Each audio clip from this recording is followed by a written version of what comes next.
Ayan, isang magandang araw mga boss. Ayan mga boss, andito na naman po tayo para sa ating napaka-importanting issue ng bayan mga boss. At yan mga boss, panoorin natin ngayon itong part 6 ng isiniwalat ni dating Congressman Saldico. Ayan mga boss. At bago ang lahat, please like, share, and subscribe ayan mga boss sa ating channel. Ayan mga boss, panoorin na natin at bigyan natin ng reaction. Sa Bureau of Customs na umabot sa 11 billion pesos. May 9 billion pesos collection mula sa sugar. Ang kita mula sa importasyon ng sibuyas na hawak naman ni Martin Araneta. Tinawagan daw siya ni First Lady Lisa Marcos at ipinapatigil ang investigasyon. Sa First Lady Lisa Marcos mismo ang may hawak sa mga rice importers. Dahil pala sa dami ng SOP at remittance na ipinapasa sa bawat transaksyon. Ang pinakamakapangyarihang pamilya pa mismo ang sangkot sa ganitong sistema.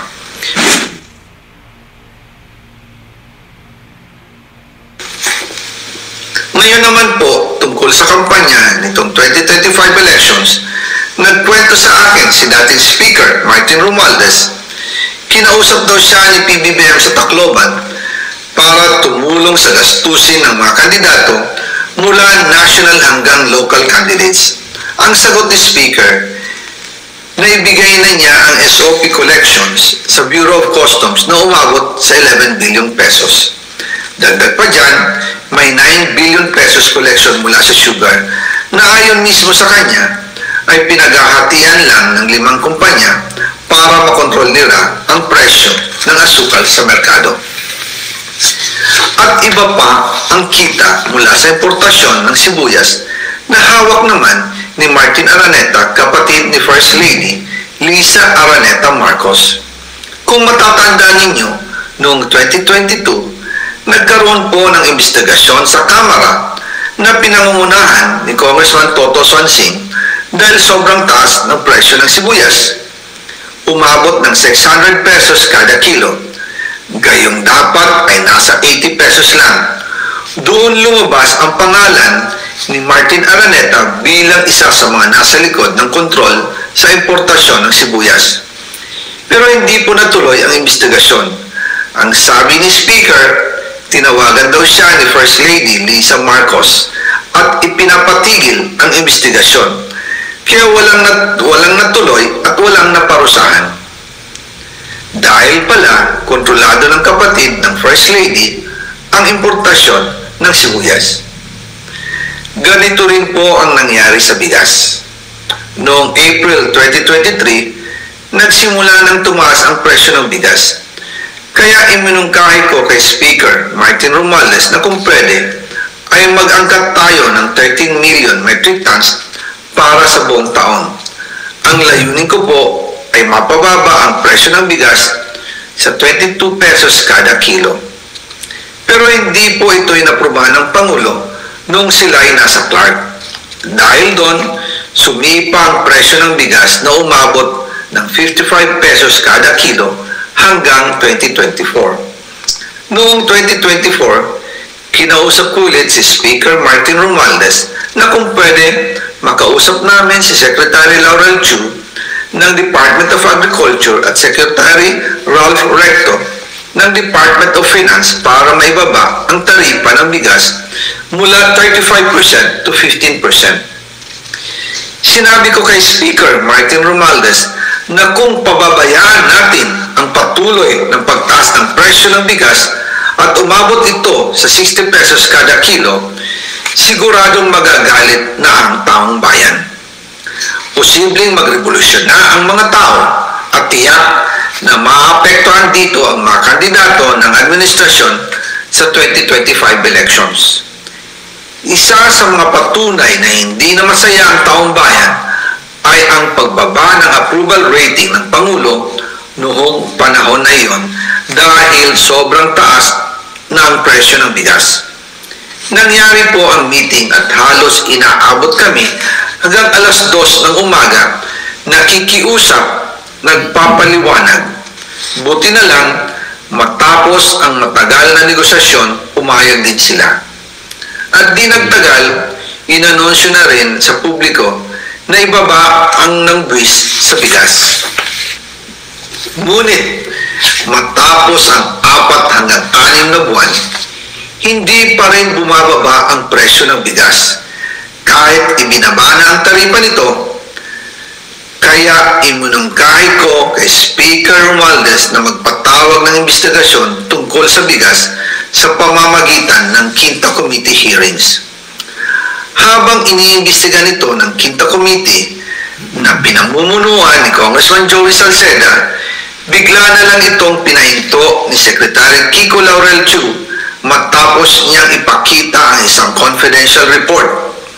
Nakasaad dito na sa First Lady Lisa Marcos mismo ang may hawak sa mga rice importers. Ayon kay Secretary Laurel, maaapektuhan daw ang First Lady kung itutuloy ang investigasyon dahil kasama raw nila sa Vietnam visit ang ilang importer ng bigas at nag-dinner pa raw sila roon. At nung araw din yun, tumawag si Congressman Sandro Marcos kay Speaker Romualdez upang ipatigil ang House investigations tungkol sa bigas as instructed ng Pangulo. Magkasama kami ni Speaker Martin Romualdez nang tumawag si Congressman Sandro Marcos. Dumating din si Secretary Laurel Chu sa Manila Polo Townhouse at doon siya pinagalitan ni Speaker dahil inilabas niya ang confidential report na nagdidiin sa First Lady sa issue ng rice smuggling. Humihingi ng paumanhin si Secretary Laurel Chu at sinabi niyang, pasensya na, masyado akong naive. Doon namin naintindihan kung bakit. Kahit ibinaba na ang import tax ng bigas mula 35% to 15%, ay hindi pa rin bumababa ang presyo sa merkado dahil pala sa dami ng SOP at remittance na ipinapasa sa bawat transaksyon. Dagdag pa po, maraming importers na isda ang nagre-reklamo dahil kontrolado ito ng kaunting kumpanya lamang. Wala naman daw tax sa importation tuwing lean season, pero kahit ganoon, hindi pa rin sila nabibigyan ng permit to import.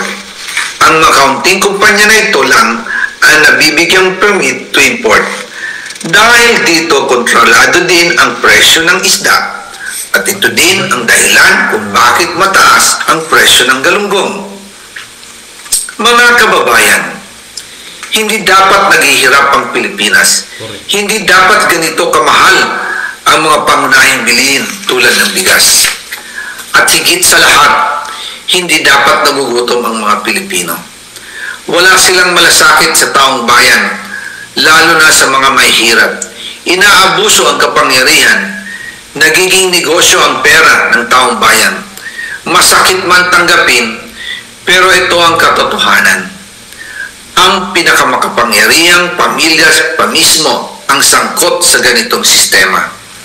Mula sa Pangulo, First Lady, hanggang sa anak, sila mismo ang nagtatakda, kumukontrol, at nakikinabang sa mga transaksyon dapat sanay para sa kapakanan ng sambayanan.